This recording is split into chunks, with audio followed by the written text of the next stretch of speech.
Assalamu alaikum.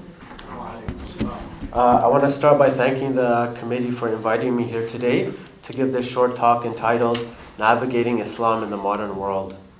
I really pray that all of you benefit from it, individually and collectively as an organization, inshallah. I chose this topic because oil and its speakers are all trying to navigate Islam in the modern world. I thought it would be a good idea to explain what these speakers are dealing with and the different trends that they are following. I really think that this type of awareness would be helpful to people in order for them to understand and benefit more from the talks that they hear. So in other words, this talk is mainly to bring awareness to the field that many of the scholars who come to oil are speaking about. Okay, so the field of contemporary Islamic thought is largely a response to the rise and dominance of modernity. More accurately, it is a response to modernism, that is a general worldview or ways of seeing the world that developed during the Renaissance, Reformation, and Enlightenment periods in the West, so from about the 14th to the 18th centuries. These periods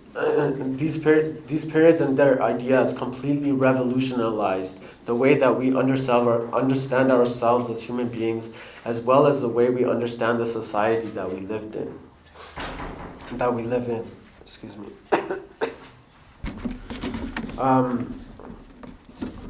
So modernism's worldview is based on a number of ideologies.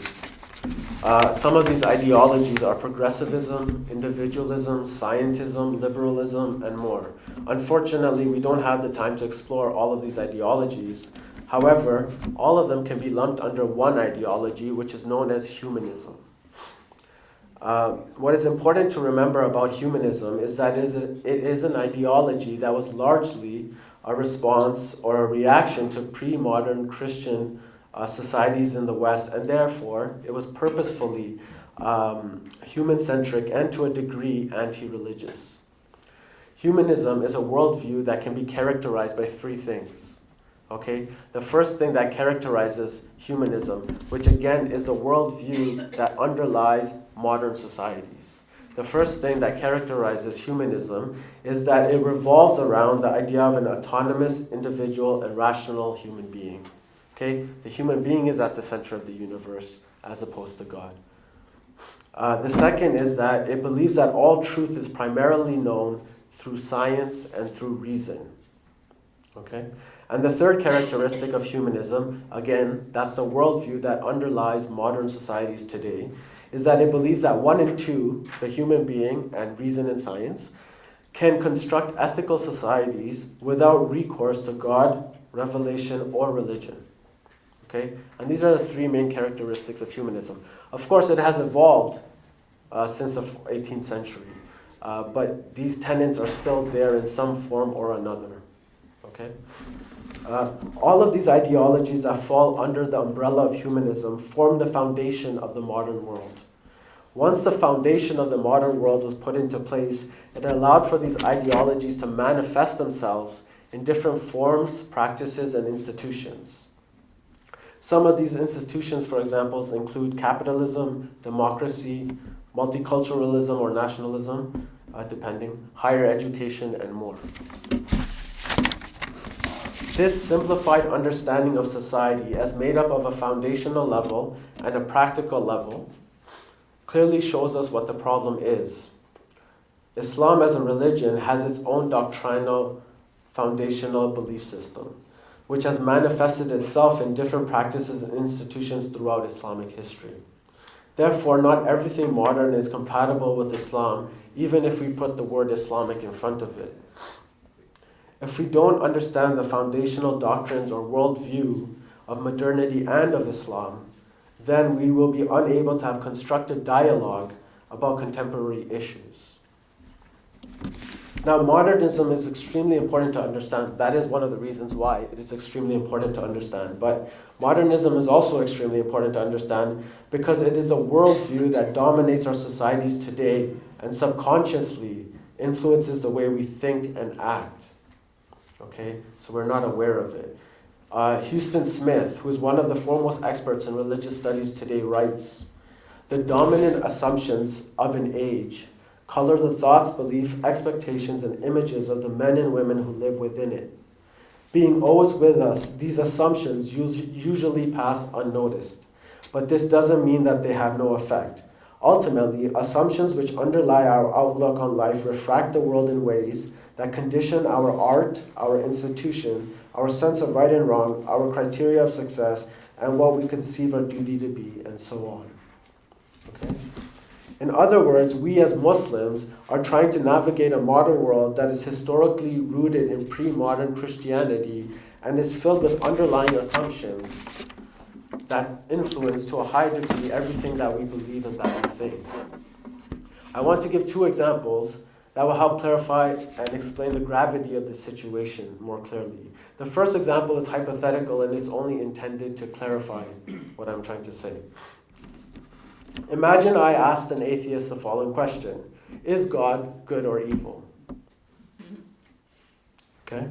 Of course, the problem with this question is it assumes that the person I'm questioning believes in God. This means that if he answers the question, his answer will be nonsensical. And also, the second he opens his mouth to answer, he will betray his own belief system. Correct? Okay. This is exactly the situation that many of us Muslims find ourselves in today. We are constantly asked about things such as the cutting of the hands of the thief, or the role of the male and female in marriage and in society. When we start trying to answer these types of questions, we become dumbfounded, or we become apologetic, or we become defensive. We need to understand that these questions are not asked in a vacuum. They are being asked within a worldview which already assumes things, such as the role of the individual and his or her body, for example, and it already has specific definitions about different values, such as freedom and equality, for example. So, while one idea might work in one worldview, it would not work in another worldview. Okay? The Islamic idea of freedom, for example, is very different from the secular liberal idea of freedom. If we don't understand the ideas behind the ideas, then we will never be able to navigate the modern world while staying true to the essence of our religion. For example, when it comes to the male and female relationship, Murata Sachiko, who's a famous scholar both in Islamic studies and in Japanese studies, she says the following: the ultimate problem when we speak of cross-cultural differences in the question of relationships among men and women is that in a very real sense we have been living in different worlds. The cultural presuppositions of Westerners about what is important in life are profoundly different than the traditional views of Muslims or Japanese. I offer no answers as to whether or not Muslim women are any more oppressed than women elsewhere. What I do maintain, however, is that generally the role of women in traditional Islam, not in any given Islamic society today, is consistent with the Islamic worldview. Okay? And she highlights that it's not in any Islamic society today, and I will talk about that a little later, what she means by that. And the same is true of religions in Africa before modernity. Same is true of native Indian religions before modernity, etc. There's a very remarkable similarity across all of them. Anyway, to give a more realistic example now. As a society, we have made assumptions about how we can know things. The modern West has reduced epistemology, or in other words, the way we know things, to reason and science, and it has almost excluded all other modes of knowing. So if I told a non-Muslim, for example, I don't steal because that is what God revealed, I would then, without hesitating and without realizing, go on to explain why stealing is bad. In other words, I would rationalize revelation. So the assumption that most of us have bought into is that revelation cannot stand as a source of knowledge on its own. In the modern world, rationality sits at the top of the epistemological model, and revelation falls somewhere below it, or sometimes doesn't make the cut at all.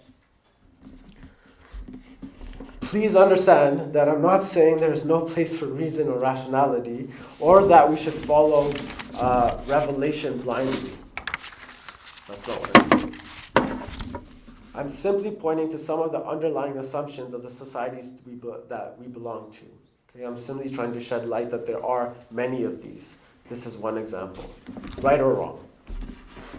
Thus, to return to our topic, contemporary Islamic thought is a critical exploration of the ways in which Islamic history, law, and thought can be reconciled or cannot be reconciled with modern ideologies and their manifestations.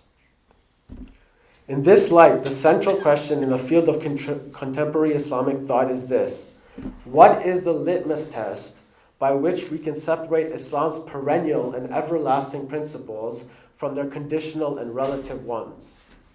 I'm going to say this again because it's very important. This is what all modern Muslim scholars working on the field of modernity are asking. What is the litmus test? How do we decide how to separate Islam's perennial and forever principles and ideas from their conditional ones? Okay? The Muslim responses to the question of Islam and modernity tend to fall under 4 different groups of thought. Okay? The first is the fundamentalist, the traditional, the progressive, and the liberal. So we have 4 general trends. I emphasize that these are general trends because most people overlap in some areas and you cannot say they're strictly in one group or another, especially when it comes to the progressive and the traditional. And I'll explain those 2 later. The fundamentalist and liberal, it's a little easier to separate. Okay? The first response to the issue of Islam and modernity is the so-called fundamentalist response. And it lies on one end of the spectrum. Okay? Its ideology is rooted in Salafism, which is derived from the word Salaf, meaning pious ancestors. Thus, proponents of this ideology tend to call for a return to a supposedly earlier and pristine form of Islam. And in doing so, they reject the modern world. This fundamentalist mentality is one that believes Islam is a political force with the ability to govern a nation state through the use of Islamic law or Sharia. They insist that all people have to make one fundamental choice, the choice between a revived Islam or the modern West. There is no middle ground. Therefore, the litmus test for the fundamentalist Muslim is the past. It generally proposes that any religious belief, law, or ritual that was not established during the time of the Prophet and his companions is anti-Islamic. That is the litmus test, right? That is how they decide. Of course, the flaw with this approach lies in its extreme idealism, puritanism, and literalism. It dismisses much of Islam's 1400-year-old legal and intellectual tradition as bid'ah or innovation, and does not have the ability to respond to the constant changes of a temporal and relative world. There is nothing wrong with looking back at the time of the Prophet and the companions for guidance. However, it is impossible to recreate the conditions of 17th century Arabia. Okay. On the other end of the spectrum, and for the moment when I use the words liberal, progressive, don't assume their definitions. As I go along, you'll understand how I'm defining them. And people, of course, define them in other ways also. So this is just the way I've separated it out. So on the other end of the spectrum are the so-called liberal Muslims who believe that Western civilization is always developing and Muslims are backwards and they need to catch up. This group gives little to no significance to the traditional heritage and advocates for a wholesale adoption of the modern mentality. Many of its members are populist authors who have little to no significant. This group gives little to no significance to the traditional heritage and advocates for a wholesale adoption of the modern mentality. Many of its members are populist authors who generally have little to no formal training in traditional Islam. Thus, the liberal litmus test for separating Islam's perennial principles from its temporal ones is the morality of the day or the present. So the fundamentalist litmus test was the past. For liberal Muslims, the litmus test is the present. In other words, the liberal approach agrees with the modern assumption. Now, this is another one of these assumptions that is underlying our societies that some of us accept without even realizing that we accept it. Okay? So the liberal approach agrees with the modern assumption that humankind is constantly progressing and that this progress has culminated in the morality of the secular liberal tradition in the West. Okay? Other than the fact that the assumption of progress is highly debatable, the general problem with this approach lies in its relative nature. If our standards of morality are derived from contemporary attitudes based on social laws and norms, and not a higher trans-historical reality, then our understanding of right and wrong will always be open to manipulation and change. In other words, if our understanding of religion is guided by society, then what are our societies guided by? Okay?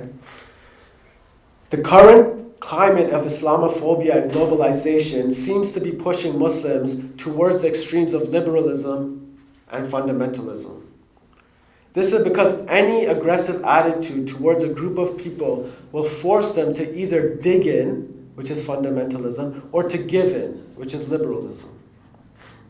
Nevertheless, these two groups make up a small minority of the Muslim population. For now, most Muslims fall somewhere in between these two extremes. Okay? Is everyone with me? Yeah? Okay. If not, I think we're having a question and answer period where you can ask me questions. I can't promise I will answer them, but... Okay, now I'm going to turn my attention to the traditional school of thought and its approach to modernity. Then I will use the traditional school of thought to critically look at the progressive school of thought. I'm not doing this because I favor one school over another. Please, I want this to be clear. I'm doing this because I think it's the best way to bring out the issues that we're talking about when we speak about navigating Islam in the modern world. Okay? So I'm using it as a tool to bring out the issues. Okay? In fact, I believe a little bit of this and a little bit of that. Anyway. Okay. Here, I just want to point out that the word tradition is usually equated with words such as conservative, backwards, fundamentalist, and so on.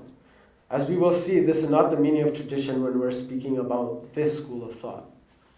Okay? The traditional school developed in the 20th century with its founders, Ananda Coomaraswamy and Rene Guénon. Okay? Traditionalism's central doctrine is that the same metaphysical truths, in different forms and expressions, have existed in almost all civilizations before the rise and influence of modernity. Okay? Again, it is that the same metaphysical truths in different forms and expressions have existed in almost all civilizations before the rise and influence of modernity.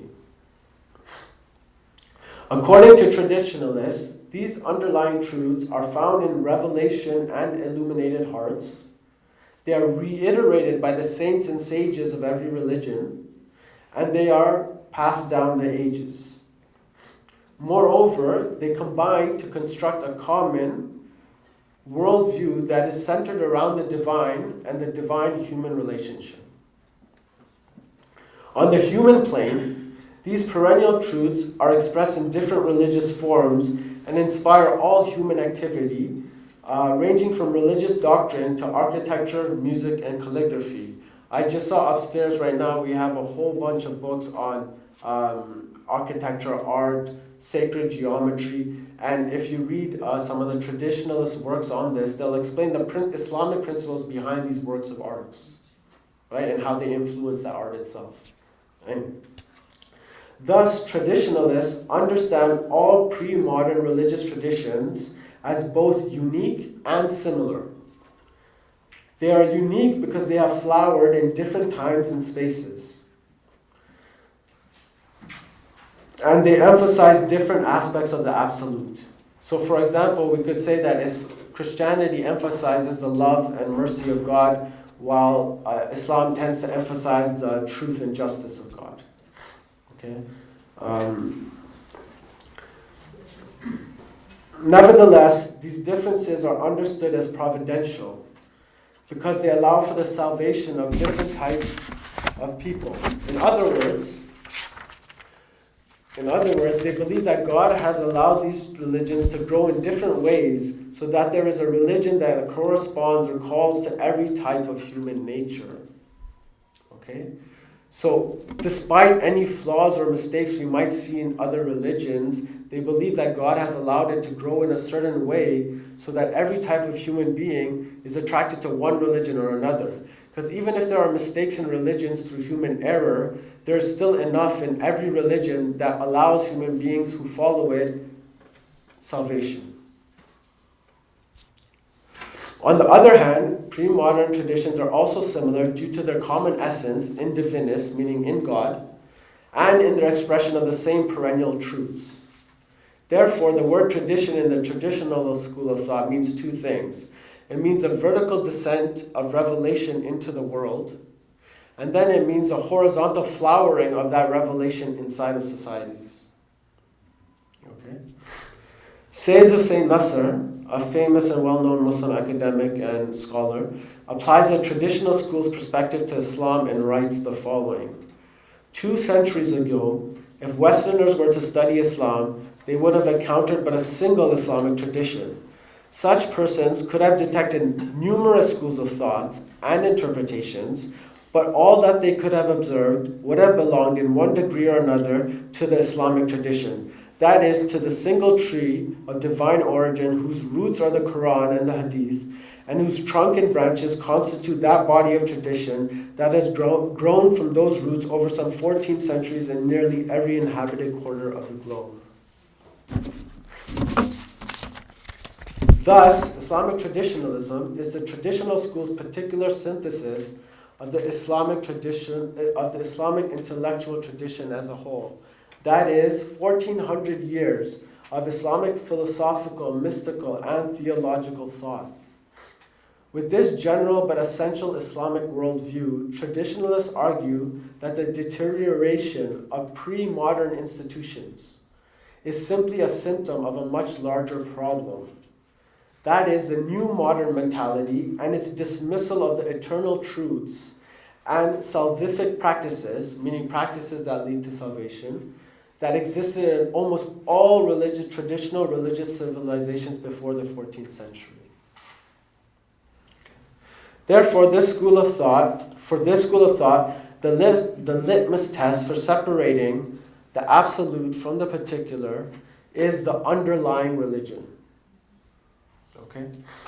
In other words, it argues that if there is a principle or idea that is found in all religious traditions which have existed for centuries across different spatio-temporal contexts, then that idea is ahistorical and therefore absolute and timeless. Okay, I'm going to repeat that. In other words, it argues that if there is a principle or idea that is found in all religious traditions, which have existed for centuries across different spaces and times, then that idea is ahistorical and therefore absolute and timeless.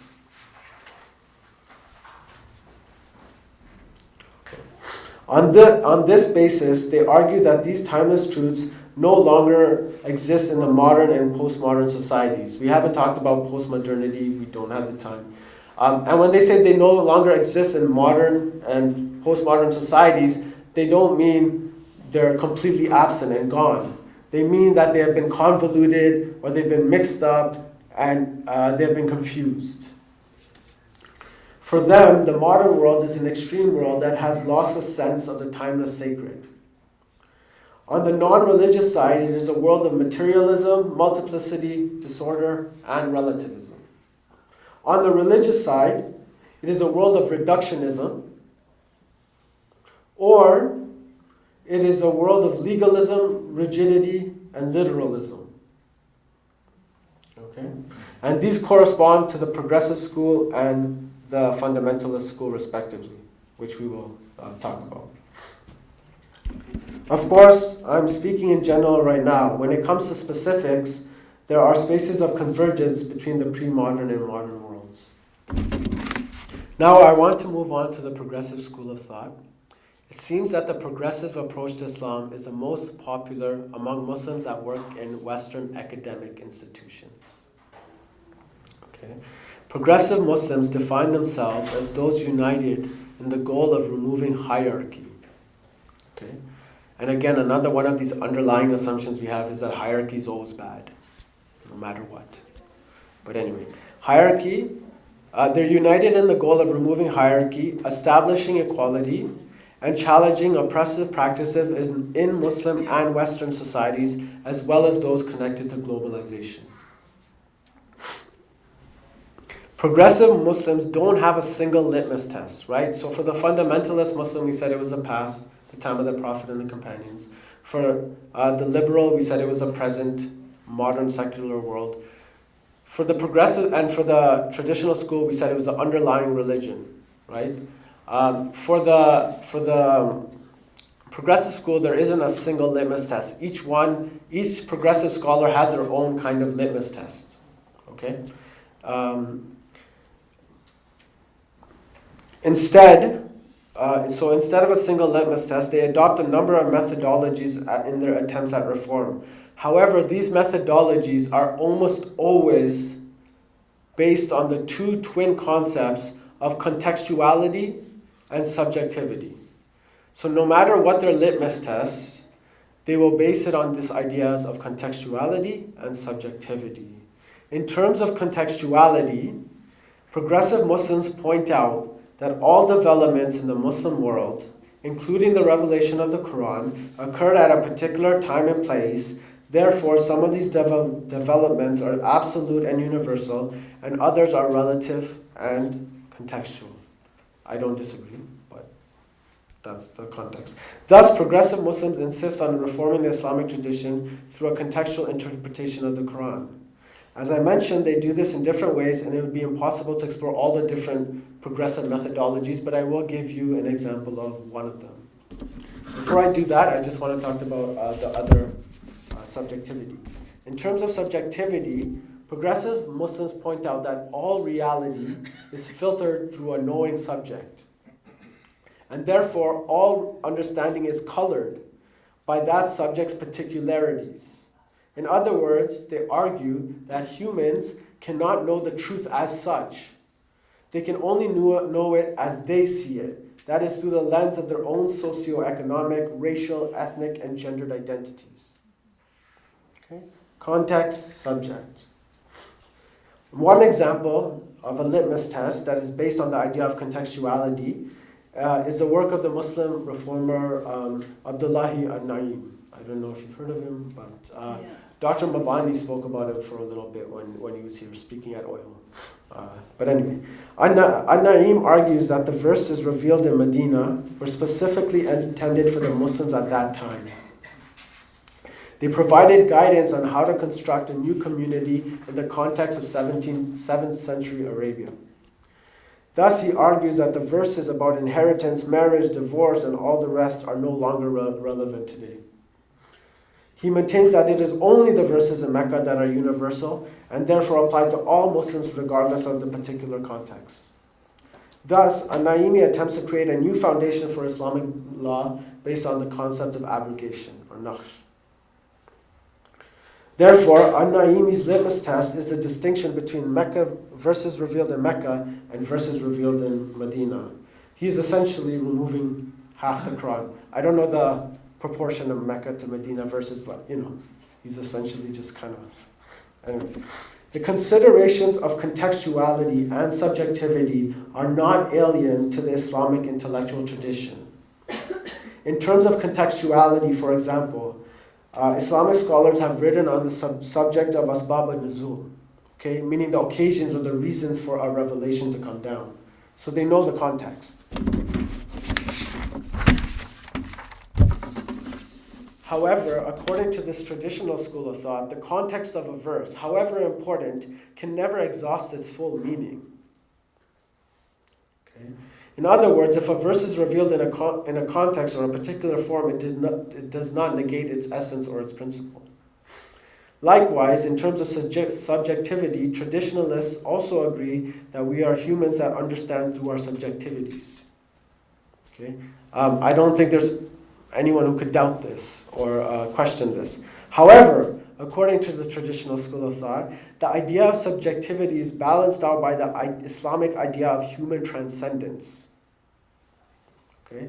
It is balanced out by the idea of human transcendence to reality, and hence the possibility of higher degrees of objectivity and lesser degrees of subjectivity. In fact, they would argue that the whole reason for the existence of religion is transcendence towards God or reality. That is to climb up the ladder of the degrees of being and experience God in some way, in some form. It would not be an exaggeration to say that one of the most defining characteristics of the modern world is its loss of transcendence or verticality. Everything has become horizontalized. Finally, the ideas of contextuality and subjectivity also bring up the issue of relativism and its inherent contradiction. If ideas are products of our surroundings and ourselves, and therefore subject to change, then the same idea, that is, that our ideas are a product of our surroundings and ourselves, is also subject to change. In other words, you cannot say that everything is relative except the relative. So in short, one of the major problems with the progressive school, and again, like I said, I'm just trying to bring the issues to light here. There's problems in all of the schools, or issues. One of the major problems with the progressive school is its exclusive reliance on the socio-historical method.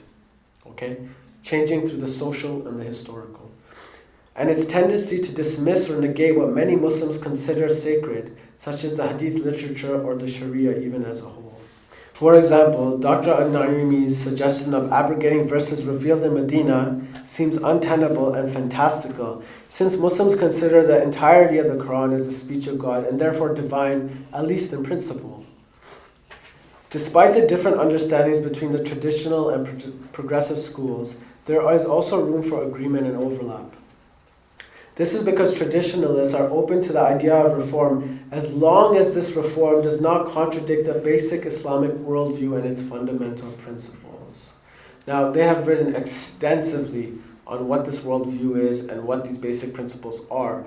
And of course, it'd be so helpful for me to share some of the basics of that with you so that you can start to judge like if it contradicts or not, or is it part of the worldview? Do you agree, disagree? But again, due to time restraints, I cannot get into that.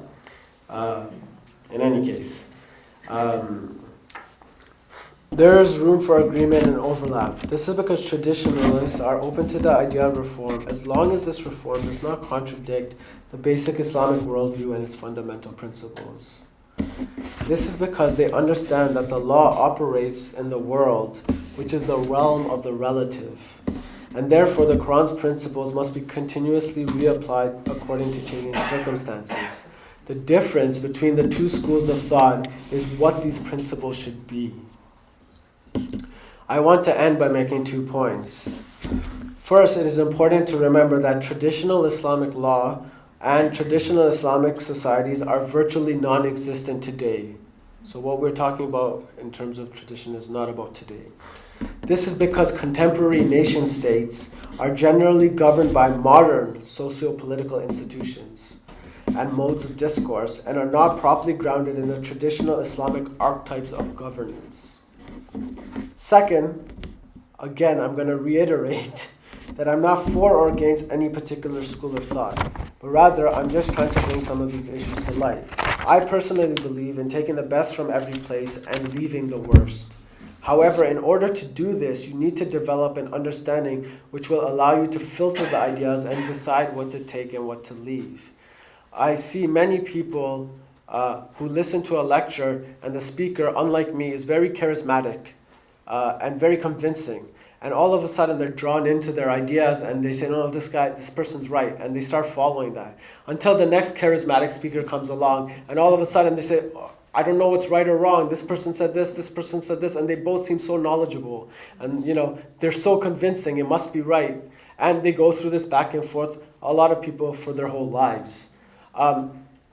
It helps to develop a sense of a filter, a way of understanding your own litmus test, if I may, okay, to decide what ideas to take and what ideas to leave. And I'm hoping that this short talk, it helps kind of expand the idea, kind of help you understand when the speakers come to speak that they are coming from a particular perspective. They belong in some sense to a particular school. They are making some particular assumptions. And when you understand what these assumptions and these trends and these schools are, you'll be more easily able to navigate what you are hearing. Okay? And that is it. Thank you so much for taking the time to listen to me. God bless you all. I really appreciate it. My name is Irfaan. Every community or religion is facing the same kind of situation that you have just elaborated, and then basically looking at the intelligence or the rationalism of every individual to decide which aspects are good relatively and can follow them. So, given this kind of an environment, how do you see this world progressing in the short term or the long term? Yeah, this is a good and fair question. Did everyone hear the question? Yeah? Okay. So according to this traditional school of thought, they do not see themselves as social and political reformers, because according to them, this is the age that is considered the age of the end of days.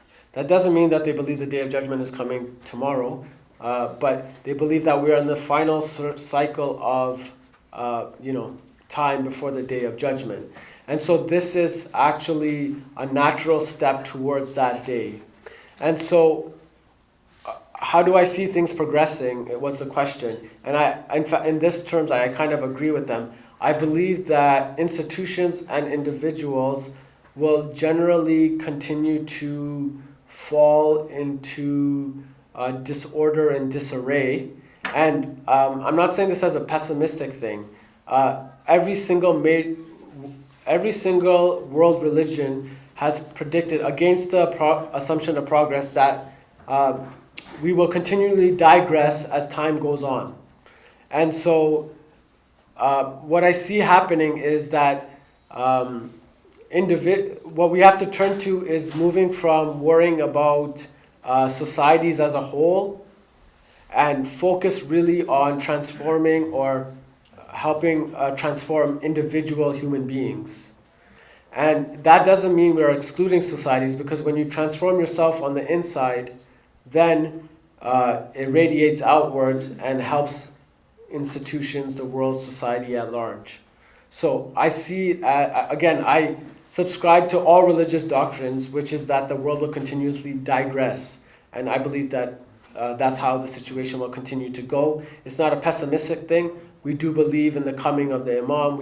And so does every single religion also believes in the coming of the Imam. And through divine intervention, a new society, a better society, a godly society. So again, it's I'm not trying to be pessimistic there. I have heard and sat down and listened to whatever you have said.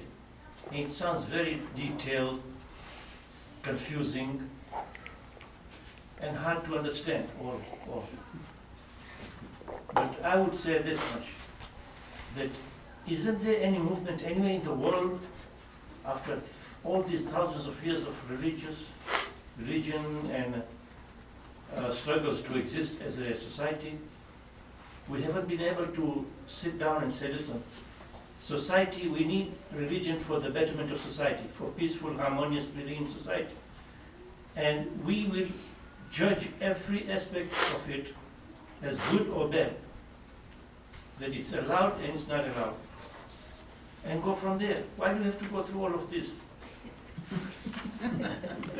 Well, the issue, I'm sorry it was difficult or technical.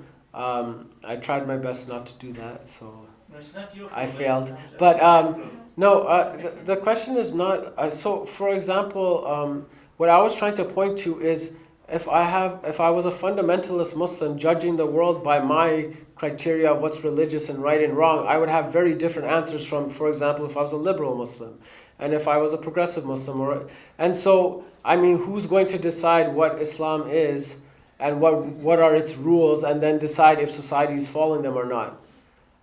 Again, that's why I'm saying it's important to be aware of what these schools of thought are assuming.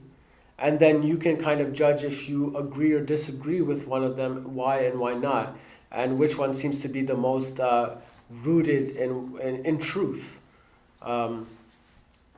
So, I mean, you can make your own judgments if it's following religion or not, but there are many people who will disagree with your definition of religion and what its right and wrongs are.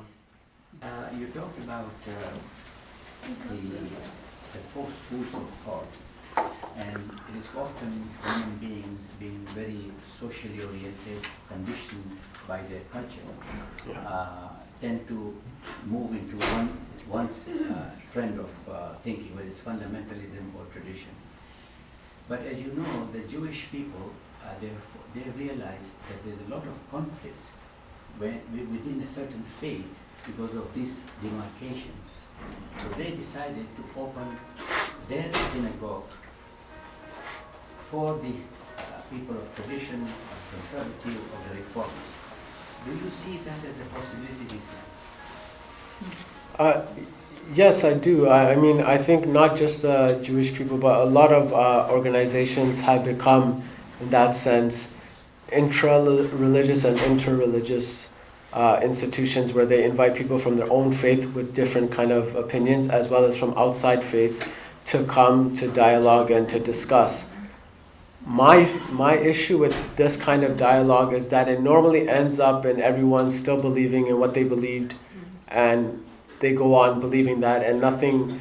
I mean, I really do believe in having these discussions and these institutions and speaking up, but I'm saying at the end of the day, most people will walk away at best with at least an appreciation for the other side, but still believing what they believe. So I don't think there's any hope for everyone coming together and then being on the same page and going forward, and everything's gonna be wonderful. That's just not a realistic expectation. But it is important to have this dialogue and appreciate the other. Yeah. Thank you.